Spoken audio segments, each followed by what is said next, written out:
Assalamualaikum warahmatullahi wabarakatuh. Alhamdulillah. Selalu lisan seorang mukmin mengucapkan kalimat mulia ini dalam segala keadaan dia, sehat ataupun sakit, kaya ataupun miskin, muda ataupun tua, perempuan atau laki-laki. Dalam segala keadaan siang dan malam pun selalu lisannya mengatakan Alhamdulillah, karena dia tahu kalimat ini adalah kalimat penyambung antara dia dengan Sang Pencipta Allah, dan dengan kalimat ini yang dikenal dengan kalimat syukur atau berterima kasih kepada Sang Pencipta, segala kebutuhannya akan terpenuhi. Jadi kita panjatkan salam hormat kita kepada manusia yang telah diperintahkan oleh Allah untuk mengucapkan kepadanya salam hormat, dan semua itu karena bentuk kepatuhan kepada Sang Pencipta Allah, dan dengan berharap tentunya mengejar 10 kali tambahan rahmat yang Allah telah janjikan dengan mengucapkan 1 kali saja salam hormat. Maka sangat wajar kalau kita selalu mengucapkan salawat dan taslim kepada Nabi besar Muhammad sallallahu alaihi wasallam. Lanjutkan bahasan kita Minhajul Muslim, dan kita masih di bab solat tatawwu atau solat sunnah mutlak. Keutamaan solat tatawwu atau solat sunnah mutlak, dan tentu yang dimaksudkan dengan solat tatawwu adalah solat tambahan. Begitu juga dengan solat mutlak. Contoh misalnya, seseorang di antara kita masuk ke masjid, dia selesai sholat duha, misal dia masuk ke masjid sholat jam 11 pagi, duhur jam 12, dia ingin sholat duha. Selesai sholat duha masih ada sekitar sejam waktu duhur. Dia melihat dirinya sehat, lowong, dan dia ingin mendekatkan diri kepada Allah SWT, dia ingin sholat sunnah. Maka boleh saja namanya sholat sunnah mutlak atau tatawwu, tambahan.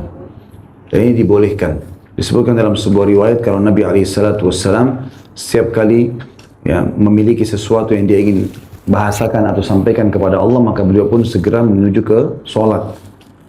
Juga dalam dalil-dalil yang akan kita bacakan nanti tentunya tentang masalah sholat sunnah mutlak ini. Ini mirip juga dengan puasa ya. Karena di bab puasa juga ada puasa seperti ini. Seperti hadis Nabi SAW yang berbunyi pada saat beliau pulang satu hari ke rumah Aisyah, lalu bertanya, apakah kalian punya makanan? Kata Aisyah, tidak ada. Apa kata Nabi SAW? Kalau begitu hari ini aku puasa. Berarti ini puasa tatawwu, namanya puasa tambahan. Karena nggak mungkin Senin Kamis. Kalau Senin Kamis Nabi tidak akan tanya makanan Sallallahu Alaihi Wasallam. Tapi ini hari biasa. Kita hari Selasa, lagi merasa diri kita kuat, sehat. Saya mau puasa aja deh, dekatkan diri kepada Allah. Sunnah, namanya sunnah tatawwu. Itu dibolehkan saja orang melakukannya, karena ada dalil yang membolehkan masalah itu. Keutamaan sholat tatawwu ini disebutkan dalam salah satu hadis Nabi SAW yang diriwayatkan Imam Tirmidzi nomor 2911 dengan sanad sahih. Ma adzina Allahu li 'abdin fi syai'in afdal min rak'ataini yusallihima wa innal birra la yudharra 'ala ra'sil 'abdi ma dama fi salatihi. Allah tidak mengizinkan dengan mendengar dan menerima suatu ibadah terhadap seorang hamba yang lebih utama daripada 2 rakaat sunnah yang akan dikerjakannya. Dan sesungguhnya kebaikan akan ditaburkan di atas kepala seorang hamba selama ia berada di dalam sholatnya. Jadi ulama menyebutkan ada 2 keutamaan dalam hadis ini. Keutamaan pertama, bolehnya seseorang mengerjakan sholat sunnah kapan saja dia mau, asal bukan waktu yang dilarang. Waktu dilarang itu mulai dari iqamah sholat subuh sampai terbit matahari, dan mulai habis asar, iqamah sholat asar sampai terbenam matahari. Selain ini boleh orang sholat sunnah. Ada sebagian ulama memasukkan larangan sholat sunnah itu menjelang waktu zawal atau hampir mau masuk waktu duhur. Pada saat terik matahari lagi puncaknya, dianjurkan untuk meninggalkan sholat, karena ada larangan menyebutkan masalah itu. Tapi selain daripada itu boleh saja dia sholat tatawwu, ya. Dan ini juga termasuk dalam kisah yang dinukil dari Imam Ahmad rahimahullah, di mana beliau mengerjakan di malam hari 300 rakaat sholat, ya. Jadi selain tahajud, kata sebagian ulama menanggapi kisah ini, kemungkinan Imam Ahmad adalah mengerjakan sholat tatawwu, ya. Karena beliau sangat tahu afdaliyahnya sholat malam itu adalah 8 rakaat. Tapi beliau mengerjakan sampai sekian ratus rakaat justru karena ingin mengejar keutamaan sholat tatawwu ini, sholat pendekatan diri kepada Allah Subhanahu wa Ta'ala.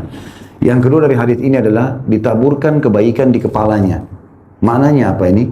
Rincian para ulama, rincian panjang lebar. Yang pertama, pendapat mereka mengatakan ini maksud ditaburkan kebaikan, Allah terus menyuruh malaikat mencatat kebaikan selama dia sholat. Artinya dia sholat lalu dia salam, dia sholat lagi baru dia salam. Dia sholat berapa rakaat pun yang dia mau, maka selalu dicatatkan kebaikan-kebaikan.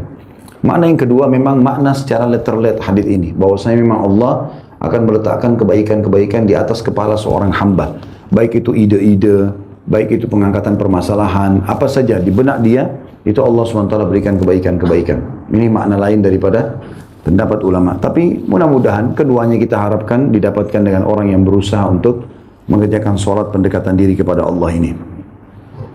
Juga sabda Nabi SAW yang ditujukan kepada seseorang yang bertanya mengenai amalan yang dapat menyandingkannya dengan beliau atau Nabi SAW kelak di surga. Maka beliau mengatakan, a'inni ala nafsika bi kathrati sujud. Hadits ini riwayat Imam Muslim nomor 489. Bantulah aku untuk memperoleh keinginanmu dengan memperbanyak sujud. Kata para ulama adalah sujud di sini selain sholat wajib dan sunnah yang sudah ditekankan juga masuk dalamnya sunnah mutlak atau sunnah tatawu. Jadi banyak sekali mengerjakan ibadah sholat. Kaidah sederhana teman-teman dalam masalah ibadah, sibukkanlah diri dengan amal-amal sunnah, maka amal wajib akan terpenuhi. Itu penting. Jadi kalau antum mau sholat 5 waktu nggak terbengkalai, sibukkan dengan sholat qobliyah, sholat ba'diyah, duha. Nanti kalau sholat sunnah kita sibuk kejar targetnya, sholat wajibnya jadi terpenuhi. Karena kita akan lebih utamakan sholat wajib daripada sholat itu. Begitu pula pada saat kita mau meninggalkan maksiat haram, maka hindari yang makruh. Misalnya minum berdiri, makan sambil berdiri kan makruh. Nggak berdosa. Tapi kalau antum jaga yang makruh itu, maka yang haram kita akan jauhi secara otomatis. Itu kaidah dalam syar'i. Ya, kalau orang mempermudah hidupnya, maka sibukkan diri dengan amal sunnah wajib yang terpenuhi. Jauhkan yang makruh, maka haram akan terjauhi. Hikmah sunnah mutlak. Poin nomor 2, poin pertama tadi keutamaannya. Adapun di antara hikmah sholat sunnah mutlak adalah menambal kekurangan dalam sholat wajib. Sebagaimana sabda Nabi SAW yang masyhur dalam hadis riwayat Abu Daud nomor 864. Dan Imam Ahmad juga meriwayatkan ini di nomor 9210. Yang bunyinya Nabi SAW bersabda, Inna awwala ma yuhasabu nasu bihi yawmal qiyamah, Inna awwalu ma yuhasabu nasu bihi yawmal qiyamati min a'malihimus salah. Yaqulu Rabbuna lil malaikati wa huwa a'lam. Unzuru fi salati abdi atammaha aw naqasaha. فإذا كانت تامة كتبت له تامة وإن كان انتقص منها شيئا قال انظروا هل لعبدي من تطوع فإن كان له تطوع قال فأتموا لعبدي فريضة من تطوعه ثم تؤخذ الأعمال على ذلك. Sesungguhnya amal manusia yang pertama kali akan dihisab pada hari kiamat adalah solatnya, di mana Rabb kita akan berfirman kepada para malaikat, dan dia sebenarnya Allah Maha mengetahui segala sesuatu. Dia tahu sholat hambanya, tapi memang ini sebuah sistem yang telah diciptakan oleh Allah. Allah bertanya pada para malaikat, lihatlah sholat hambaku ini, apakah telah sempurna atau masih ada kekurangan? Jika telah sempurna, niscaya ditulis telah sempurna. Tapi jika masih ada kekurangan, niscaya Allah berfirman, lihatlah apakah pada hambaku terdapat sholat sunnah. Jika padanya terdapat sholat sunnah, maka Allah berfirman, sempurnakanlah kekurangan dalam sholat wajib hambaku dengan sholat sunnah. Kemudian dilakukan hisab pada amal lainnya sesuai dengan hal itu. Maksudnya dalam riwayat ini dikatakan kalau sholat sunnahnya ada, maka akan disempurnakan sholat wajib yang kurang, mungkin kurang khusyuk, mungkin lupa wudu, mungkin lupa rakaat, apalah, maka dibantu dengan sholat sunnah. Begitu pula berlaku pada amal-amal sunnah yang lain, seperti puasa Senin Kamis, puasa Iyamul Bid, menyempurnakan puasa Ramadan, zakat disempurnakan dengan sedekah, haji disempurnakan dengan umrah. Waktu sholat sunnah mutlak.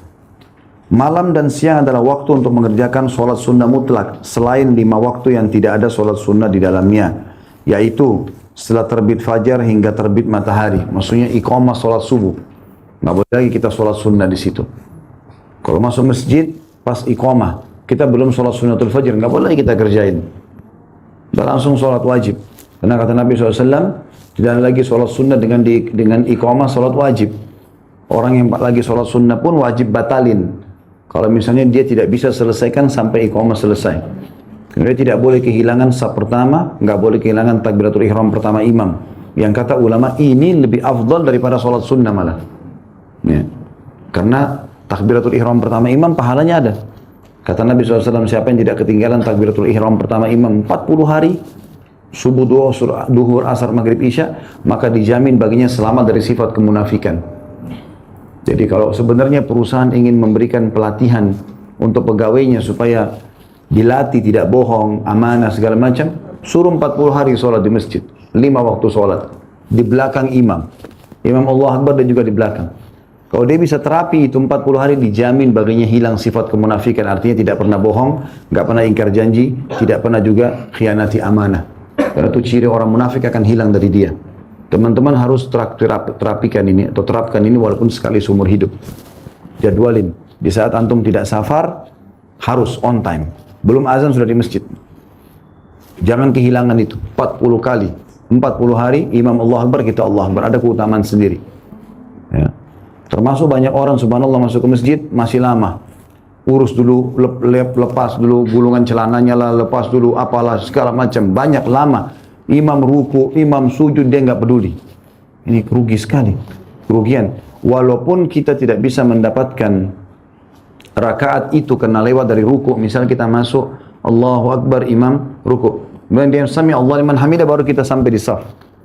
Kita kan sudah tidak dapat rakaat tuh. Tapi tetap harus takbir, ikut i'tidal. Karena begitu kita i'tidal dapat pahalanya, doanya, gerakannya. Ada orang nggak nunggu sampai berdiri rakaat kedua baru dia masuk. Ini rugi sekali. Mesti jangan kehilangan keutamaan walaupun tidak dapat rakaat itu. Ya. Ini takbiratul ihram pertama ini penting sekali. Ya. Jadi sama juga dengan saf pertama, nggak boleh disia-siakan, terutama laki-laki. Kata Nabi SAW, "Law ya'lamun nasi ma fi nida'i was-saffil awal la atauhuma walau habwa." Kalau manusia tahu apa yang Allah janjikan di azan, baik jadi muadzin atau menjawab azan dengan lisan dan menjawab langsung ke masjid, kerjain sholat, dan saf pertama, maka mereka akan mendatangi keduanya walaupun merangkak.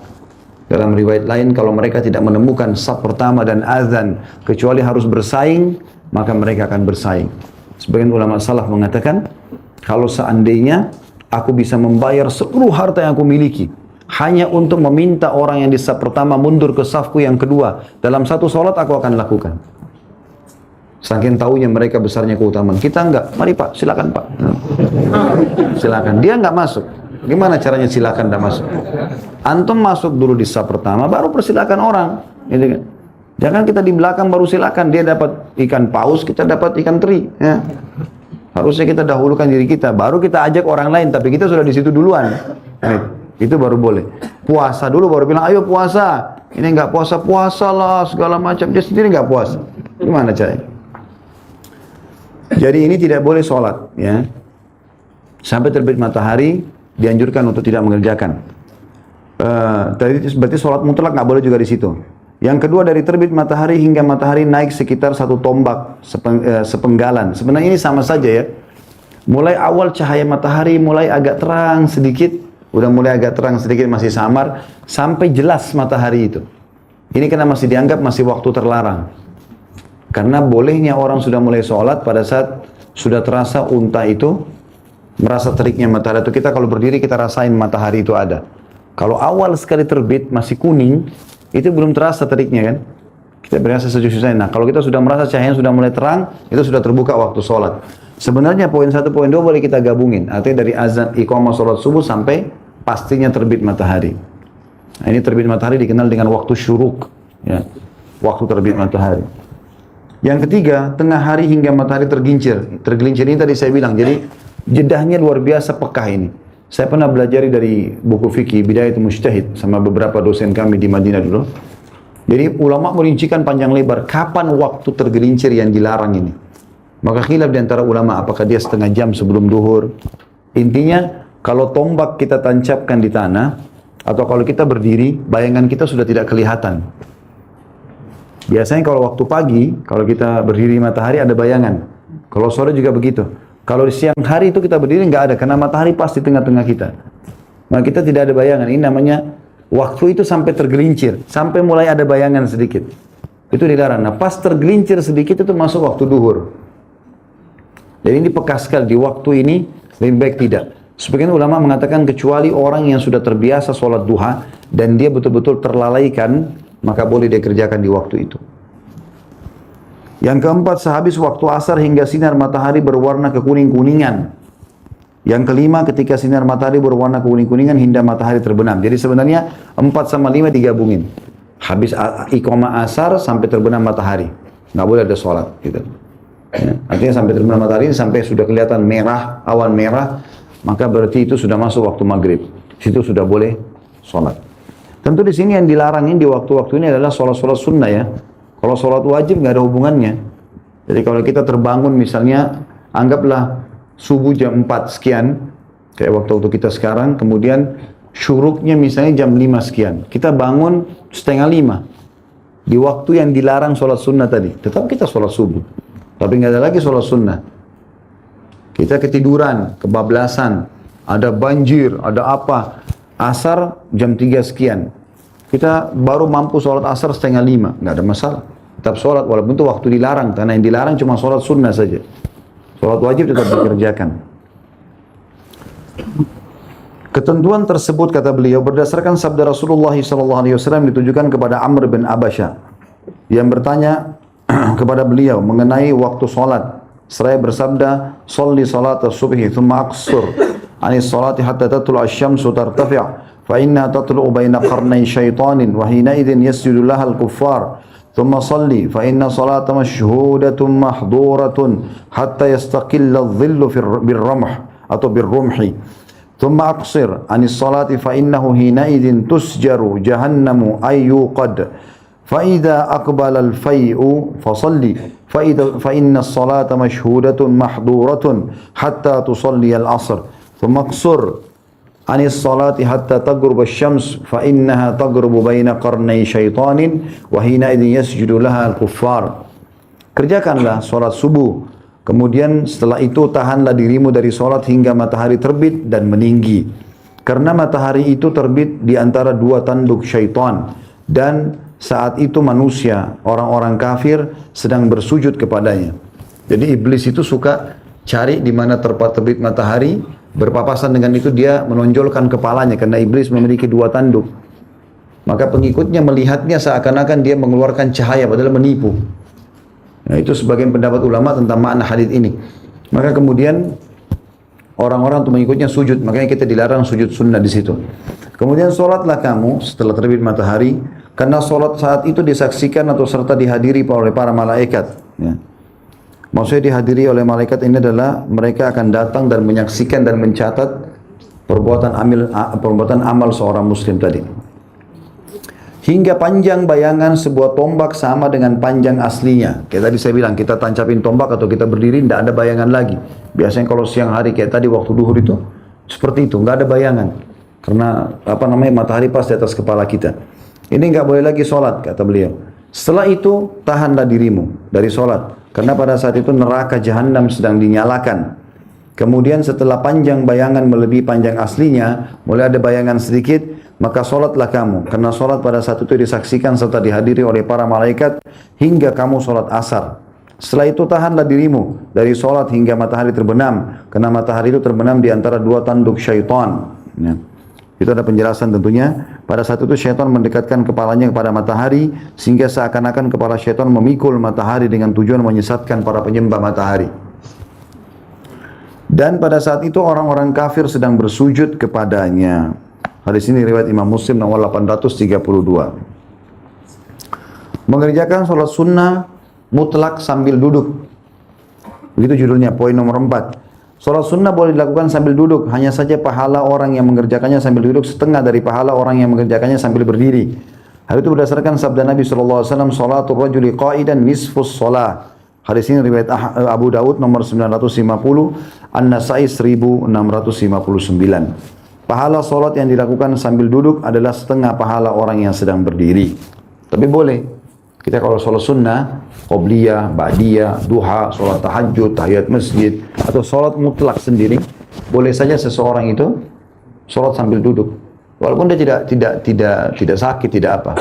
Tapi sholat sunnah. Kalau sholat wajib ada uzurnya. Harus ada uzur. Kalau dia sakit, dia tidak mampu, baru duduk. Kalau enggak boleh. Diharamkan dia duduk tanpa dia coba berdiri dulu. Tapi kalau sholat sunnah boleh. Cuman pahalanya setengah pahala orang yang berdiri. Yang kelima, macam-macam sholat tatawu. Di antaranya sholat sunnah tahiyat masjid. Karena ini kan insidental, kapan kita masuk masjid, kita sholat, gitu kan. Maka dibahasakan dia adalah contoh sholat tatawu. Berdasarkan sabda Rasulullah SAW, "Idza dakhala ahadukumul masjidah, fala yajlis hatta yusalliya rak'atain." Hadis ini tentu diriwayatkan Bukhari nomor 1167, Imam Muslim 714. Jika salah seorang dari kalian memasuki masjid, hendaklah dia tidak langsung duduk sehingga sholat sunnah 2 rakaat terlebih dahulu. Baik, pertanyaan selanjutnya, bolehkah seseorang sholat tahiyat masjid lebih dari 2 rakaat? Maka ulama mengatakan boleh saja, tapi afdal dianya 2 rakaat. Kena sebutkan 2 rakaat, karena sholat sunnah boleh dia lakukan, masuk dalam sholat mutlak. Ya. Sebagaimana juga misalnya orang habis masuk masjid nih, dia mau sholat misalnya, dia sholat tahiyat masjid atau dia mau ikut pengajian. Begitu dia duduk, batal wudu. Lalu kemudian dia keluar lagi, wudu lagi. Dia masuk masjid, bolehkah sholat tahiyat masjid lagi? Boleh saja. Ya. Apalagi kalau sifatnya di masjid-masjid yang punya keutamaan kayak Masjid Haram Mekah, 100.000 pahala. Ya wajarlah orang mengejar keutamaannya ya. Yang kedua sholat duha, yaitu 4 rakaat atau lebih hingga 8 rakaat. Hal ini berdasarkan sabda Rasulullah SAW di dalam hadis. Diriwayatkan Imam Ahmad nomor 21.963, Abu Daud 1289, Tirmidzi 475 dengan sanad yang baik. Rasulullah SAW bersabda, "Inna Allah Ta'ala qal, Ibn Adam, irka'li 4 rakaat min awalin nahari akfika akhirah." Sesungguhnya Allah Ta'ala telah berfirman, "Hai anak Adam, ruku'lah solat atau solatlah kamu untukku 4 rakaat pada awal siang." Maksudnya di waktu duha. Niscaya aku akan melindungimu pada akhir siang. Ya. Tentu ini teman-teman sekalian banyak hadis berhubungan dengan masalah duha ya. Seperti kalau fadilah yang 2 rakaatnya hadis Nabi SAW yang masyhur. Hadis Bukhari juga. Sesungguhnya dalam tubuh manusia ada 360 sendi ya, dan dia harus sedekah setiap sendinya setiap harinya. Ya, dan 2 rakaat sholat duha menggantikan untuk menutupi sedekah 360 sendi itu. Tentang sholat 4 rakaat ini hadisnya. Ya, Allah SWT menjamin dipenuhi segala kebutuhan kita pada hari itu. Tentang 8 rakaatnya adalah hadis riwayat Abu Daud dengan sanad hasan. Kalau Nabi SAW pernah sholat duha di atas unta beliau, ya, 8 rakaat pulang dari safar. Ada juga hadis tentang 12 rakaat, tapi khusus ini dilemahkan oleh sebagian ulama karena ada perawinya yang bermasalah. Yang bunyinya siapa yang mengerjakan sholat duha 12 rakaat, maka Allah akan membangunkan baginya istana di surga. Ya. Dan jelas sini beliau tekankan sampai riwayat yang dianggap sahih adalah 8 rakaatnya. Kemudian yang ketiga sholat tarawih. Berdasarkan sabda Rasulullah SAW dalam hadis yang sahih riwayat Bukhari nomor 37, "Man qama Ramadhana imanan wa ihtisaba, ghufira lahu ma taqaddama min dhanbi." Barang siapa yang mengerjakan salat sunnah pada bulan Ramadan atas dasar iman dan mengharap pahala dari Allah, niscaya akan diampuni dosa-dosanya yang telah lalu. Yang keempat, salat 2 rakaat setelah wudu, dikenal dengan salat wudu. Berdasarkan sabda Rasulullah SAW di dalam hadis sahih riwayat Muslim nomor 227, "La yatawadda'u rajulu muslimin fayuhsinul wudu'a illa ghafarallahu lahu ma bainahu wa baina as-salati allati taliha." Tidaklah seseorang muslim berwudu lalu ia membaguskan atau menyempurnakan wudunya. Pelan-pelan, ya, jangan buru-buru. Pastikan tempat minimal ini kena. Lapak tangan ke atas ini minimal. Ada yang tidak kena, sholatnya nggak sah. Maka harus jumlah minimal, pelan-pelan wudunya, pastikan ditarik dari garis minimal. Dilebihkan jauh lebih baik. Wajah juga begitu, bukan hanya dilempar-lemparin air, ya, percik-percikin air, tapi diusap dengan rapi semuanya kena. Kaki dipastikan minimal mata kaki, lebihkan ke atas, ya. Rambut juga begitu, dipastikan seluruh penjuru kepala kena sampai ke tengkuk leher, kemudian ditarik lagi kembali ke atas. Ini sudah kita jelaskan pada bab wudu kemarin, ya. Siapa yang menyempurnakan wudunya lalu ia membaguskannya, menyempurnakannya, melainkan pasti Allah mengampuni dosanya di antara wudu itu sampai sholat berikutnya. Tentu ada hadis lain banyak ya, yang Utsman bin Affan radhiyallahu anhu pernah mendatangkan seember air lalu beliau tersenyum di zaman khilafahnya, lalu beliau berkata, "Apakah kalian tidak tanya kenapa aku tersenyum?"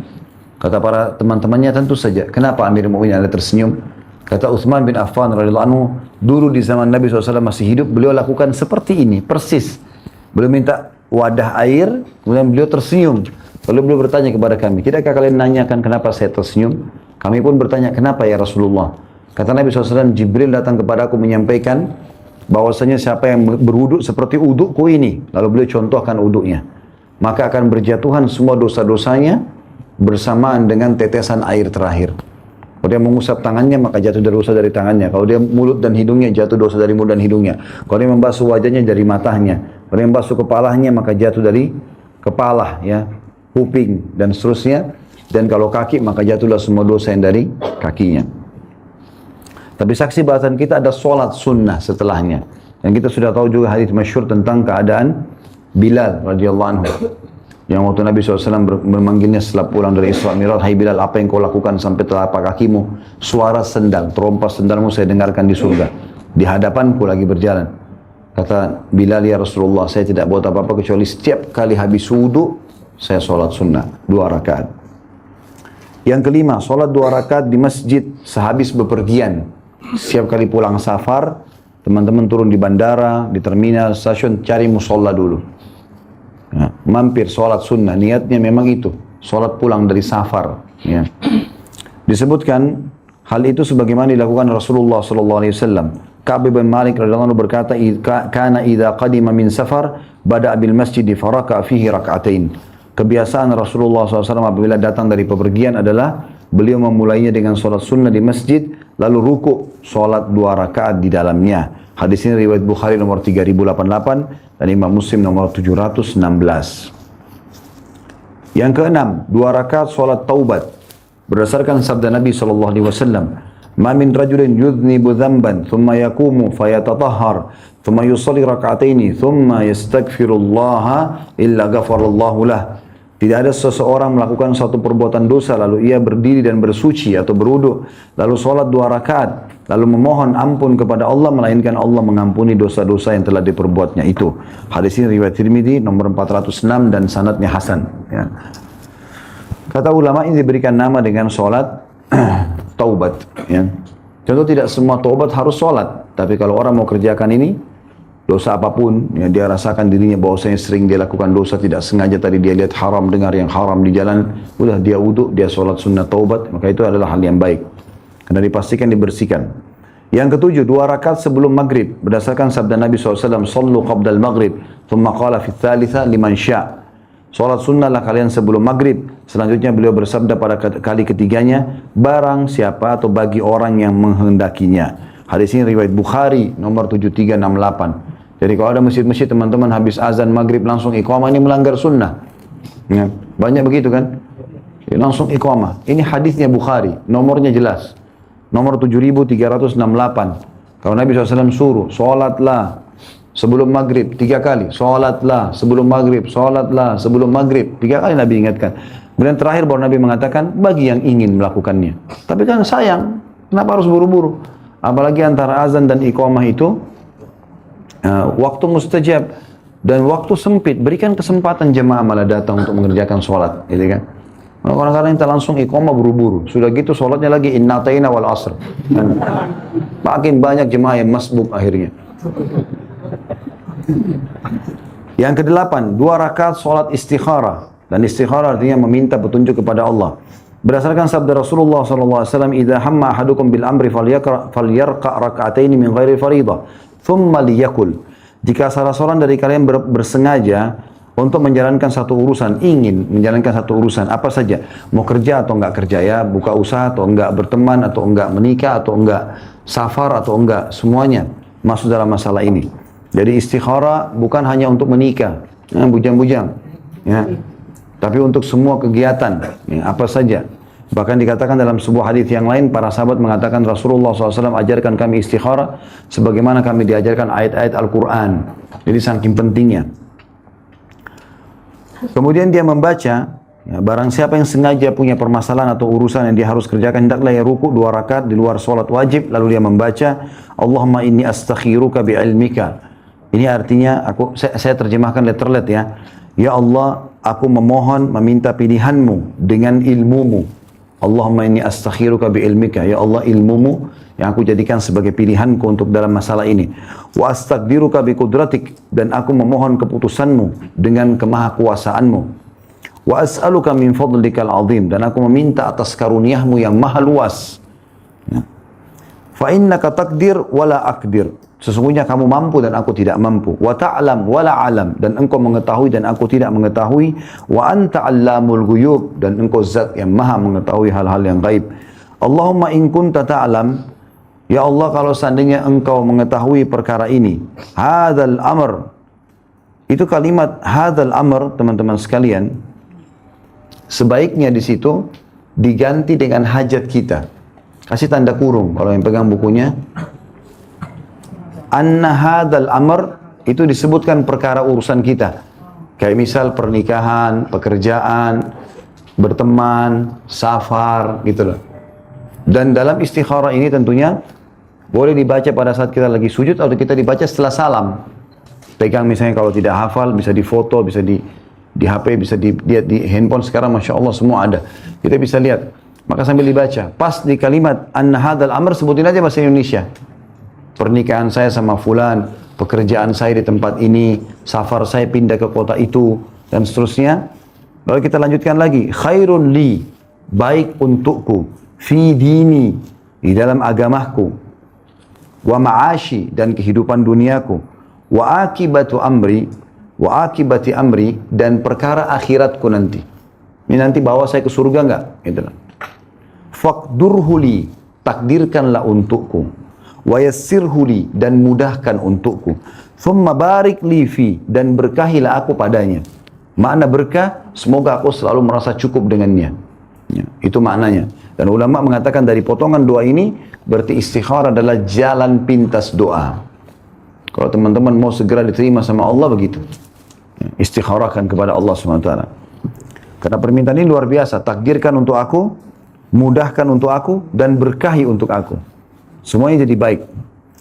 Wa in kunta ta'lam, dan seandainya engkau tahu ya Allah, anna hadzal amr. Nah, kalimat anna hadzal amr sama tadi. Kasih tanda kurung, dan itu kita ganti dengan hajat kita. Syarrun li, buruk untukku, fi dini, dalam agamaku, wa ma'ashi, dan kehidupanku, wa akibati amri, dan perkara akhiratku nanti. Fasrifhu anni. Kalimat ini mulia teman-teman. Sarf, artinya alihkanlah. Ini harus ada bahasa tepat dalam bahasa Indonesia ya. Di sini mungkin diterjemahkan dengan palingkanlah ia dariku. Mungkin bisa masuk, tapi sarf itu bukan makna palingkan lebih tepat. Orang Arab sekarang, kalau kita teman-teman pergi umrah atau haji, kalau mau tukar duit di money changer, tulisannya itu sarraf. Sad, ra, alif, fa, sarraf. Sama ini. Apa itu sarf? Artinya tukar. Ya. Jadi kita bawa, kita digantiin. Makanya makna palingkan berarti cuma dibuang saja. Ini enggak. Memang kita minta sarf. Kita lepas ridha, Allah ganti. Gitu loh. Itu maknanya. Fasrifhu. Kalimat hu ini kembali kepada target kita. Fasrif artinya alihkanlah, ya, gantikanlah. Hu itu kembali kepada target kita. Pernikahannya kah? Perkara apalah, pindah segala macam. Anni. Alihkanlah dia atau gantikanlah dia dari aku. Ya. Jadi maksudnya, kalaupun itu orang tidak jadi nikah, maka dia dapat yang lain. Jangan ke saya. Ya. Tapi di sini juga ada dua sambungannya, wasrifni anhu, dan alihkan juga aku. Gantikan juga aku. Jangan sampai aku ini merasa hilang dengan tidak jadi nikah sama dia, dengan tidak jadi kerja di situ. Jadi dua-dua pihak jadi aman. Nanti kalau Allah terima, dengan sendirinya pernikahannya batal, ada sebab, nggak jadi safar, ada saja. Dengan hikmah Allah, dan itu yang terbaik. Waqdurli khair, dan takdirkanlah kebaikan. Waqdurli, takdirkan untukku, khair, semua kebaikan. Haitsukan, dimanapun itu. Thumma raddini bihi, dan buatlah aku ridho dengan itu. Ini luar biasa dua-dua ini ya. Jadi jangan teman-teman sia-siakan, apalagi hanya dengan diikuti 2 rakaat saja. Ya, sebagian kaum salaf dulu hampir tiap hari istikharah. Apa saja yang mereka lakukan, mau keluar rumah, mau ketemu orang, mau apa saja, pasti mereka istikharah dulu. Karena ingin mengejar keutamaannya, padahal sebenarnya ada beberapa pilihan yang dia bisa lakukan. Cuma teman-teman, tidak ada istikharah kalau bertemu antara perbuatan baik sama buruk. Saya nikah atau zina, nggak usah istikharah. Zina nggak butuh istikharah, tinggalkan saja. Betul. Sekarang saya tinggal di Mekah, Madinah, atau saya tinggal di Indonesia, dua-dua punya pilihan. Nggak usah pilih, karena Mekah sama Madinah pasti lebih baik. Udah nggak bisa dibantah itu. Walaupun kita cinta dengan Indonesia, misal contoh, keutamaan tempat nggak bisa dibahas gitu kan. Saya sekarang hafal Quran atau saya ini dulu, ya, hafal Quran, nggak ada istikharah di situ. Istikharah itu kalau bertemu antara dua hal yang sama-sama punya kebaikan. Kita bingung, ini orang soleh sama orang soleh. Yang mana saya dahulukan menikah dengannya? Ini pekerjaan A, pekerjaan B, dua-duanya bagus. Yang mana saya dahulukan? Nah, dua-dua ini baru kita istikharah. Yang kesembilan adalah sholat hajat, dan ini perlu nanti kita tekankan poin ya. Ada nanti saya tekankan di sini karena sholat hajat ini ya jelas-jelas riwayat ini diperselisihkan oleh para ulama. Ya. Dan ini riwayat ini kemungkinan adalah bukan masalah hajat yang dimaksud. Karena hadis-hadis yang ulama lebih cenderung mengatakan tidak ada sholat hajat, yang ada istikharah. Tapi kita bacakan kata Syekh Abu Bakar rahimahullah, jika seorang muslim hendak memenuhi hajatnya, hendaklah ia berwudu serta sholat 2 rakaat. Kemudian memohon hajatnya kepada Allah Subhanahu wa taala berdasarkan sabda Rasulullah SAW, "Man tawadda fa asbagha al-wudu' thumma shalla rak'ataini yutimmuhuma, atahu Allahu min sa'ala atau ma sa'ala muajjalan aw muakhkhara." Barang siapa yang berwudu lalu dia menyempurnakan wudunya, kemudian sholat 2 rakaat dengan menyempurnakan keduanya, niscaya Allah akan memberi apa yang dimohonkannya, baik dalam waktu dekat ataupun dalam waktu yang ditangguhkan. Contoh saya bilang tadi dalam khusus masalah istilah nama saja ya. Sholat hajat ada atau tidak ini lebih cenderung ulama mengatakan tidak ada. Tapi ini adalah sholat tatawu yang sifatnya tambahan. Seseorang bisa sholat untuk meminta sesuatu kepada Allah Subhanahu wa ta'ala. Kemudian sholat tasbih 4 rakaat. Dan ini tentu dihasankan oleh para ulama hadis tentang masalah hadis-hadisnya ya. Setelah membaca Al-Fatihah, hendaklah ia membaca Subhanallah, walhamdulillah, wala ilaha illallah, wallahu akbar. Maha suci Allah dan segala puji bagi Allah. Dan tidak ada Tuhan yang berhak disembah melainkan Allah. Dan Allah maha besar. Sebanyak 15 kali. Jadi 1 rakaat dia baca 75 kali. Ya. Setelah baca iftitah, baca Al-Fatihah, baca surah, sebelum ruku dia baca ini 15 kali. Kemudian dia ruku, lalu dia baca doa ruku, kemudian dia baca 10 kali. Kemudian dia itidal, sami Allah liman hamidah, baca doa itidal, lalu dia baca ini 10 kali.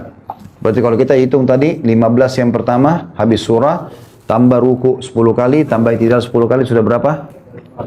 35. Ya. Walaupun siang bolong saya aja itu matematika. Ya. 35. Kemudian sujud, baca juga 10 kali setelah baca sujud, berarti 45. Duduk di antara 2 sujud, 55. Sujud lagi, 65. Sebelum berdiri, pas mau berdiri ke rakaat kedua, ada namanya duduk istirahat. Duduk dulu, baru baca 10 kali lagi, berarti 75 1 rakaat.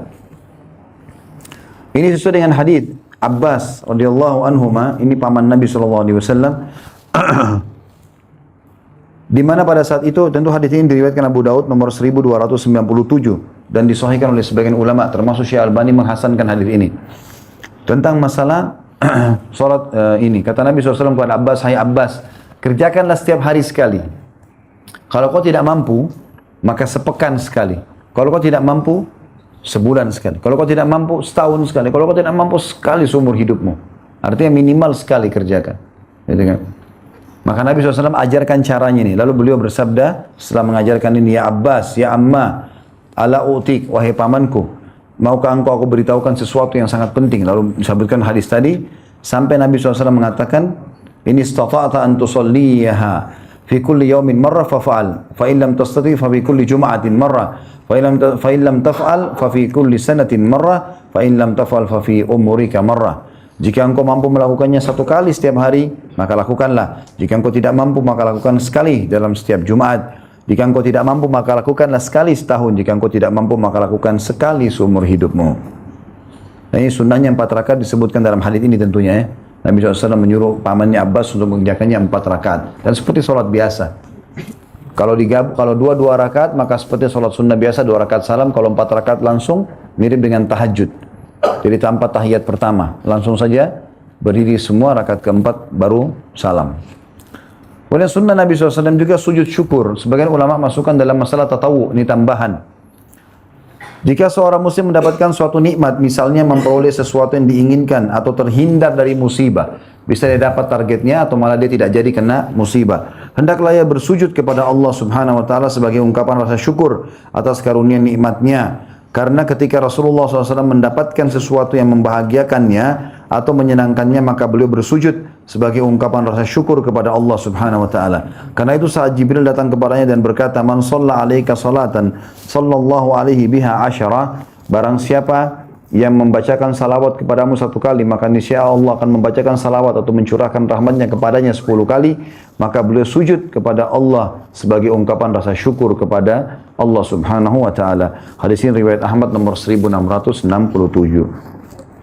Tentu kalau sujud tilawah sama sujud syukur ini tidak harus wudu ya. Tapi intinya tutup aurat, cari arah kiblat, sujud syukurlah ke arah kiblat.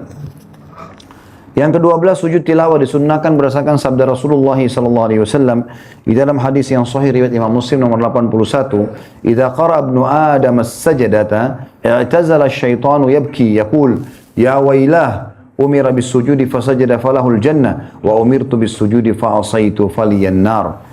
Jika ibnu Adam, anak Adam membaca ayat sajadah, niscaya syaitan kabur sambil menangis seraya berkata, celaka, ia diperintahkan supaya sujud, lalu dia sujud, maka dia berhak mendapatkan surga. Sedangkan aku diperintahkan supaya sujud, tapi aku membangkang sehingga aku berhak mendapatkan neraka.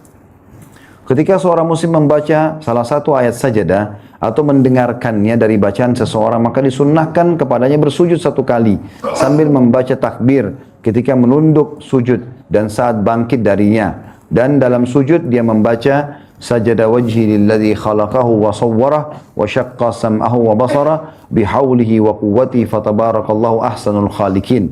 Wajahku tersungkur untuk bersujud kepada Tuhan yang menciptakannya dan membentuknya, dan yang membuka pendengarannya dan penglihatannya dengan daya dan kekuatannya. Maha suci Allah sebaik-baik pencipta. Adapun untuk menyempurnakan pahala sujudnya, hendaklah ia melakukan dalam keadaan suci dan menghadap kiblat.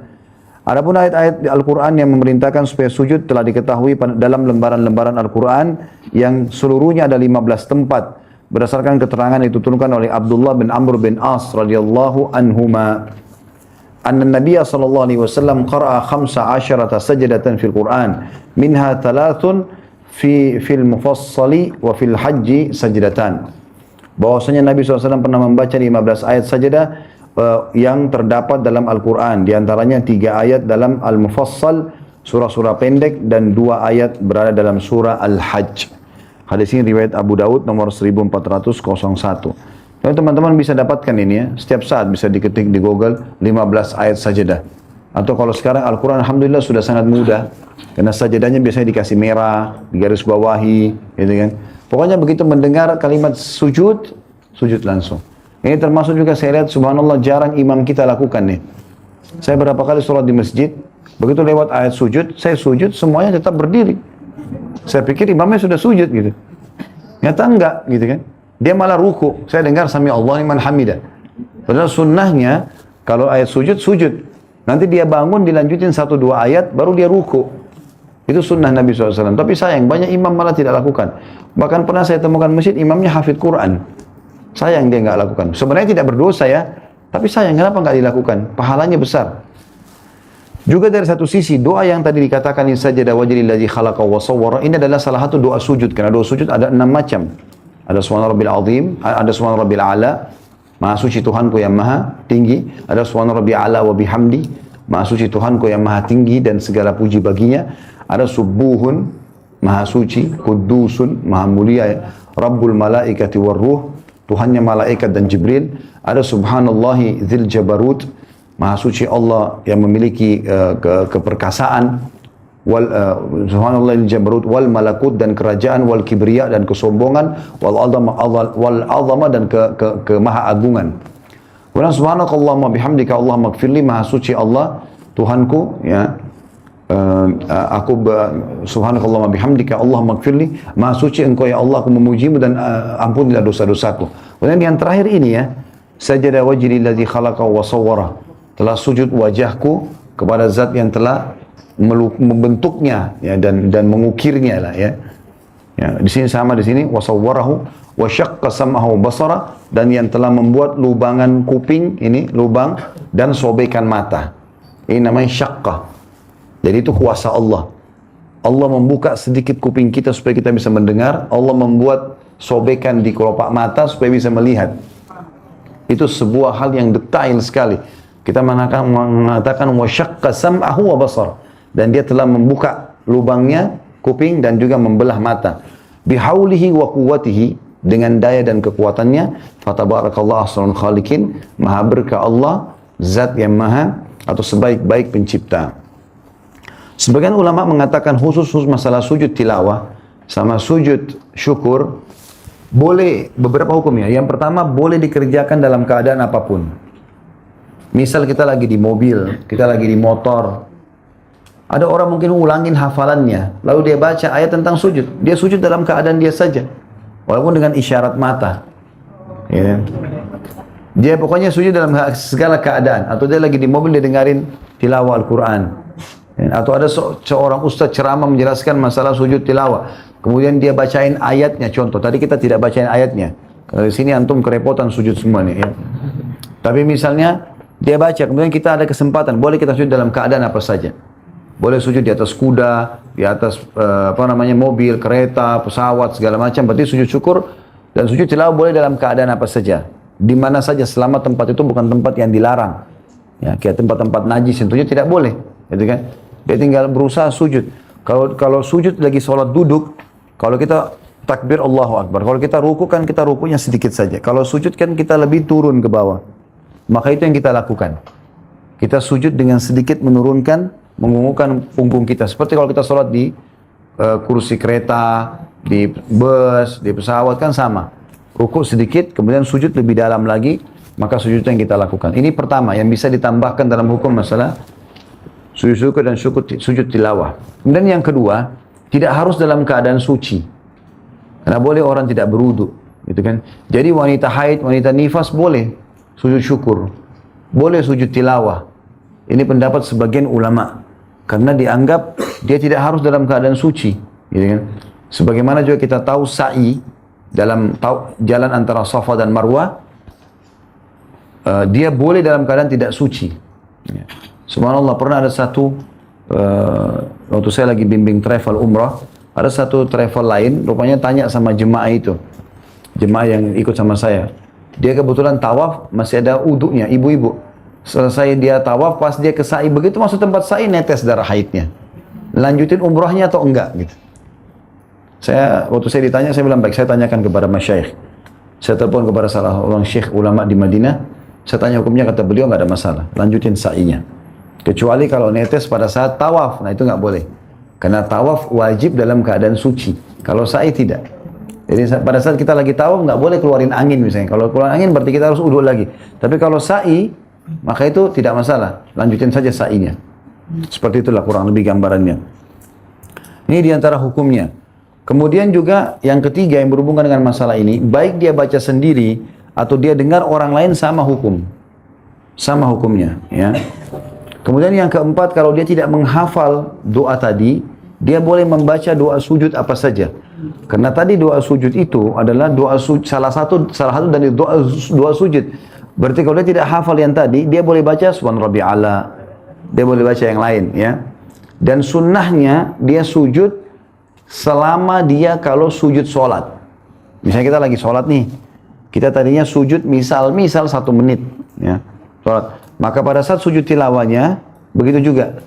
Atau rutin dia sujud seperti apa? Kalau dia sujud syukur itu minimal selama itulah waktu yang dia lakukan. Itu sebagian hukum yang berhubungan dengan masalah ini. Allahu a'lam. Baik, begitu saja. Subhanakallahumma bihamdika asyhadu an la ilaha illa anta astaghfiruka wa atubu ilaik. Wassalamualaikum warahmatullahi wabarakatuh.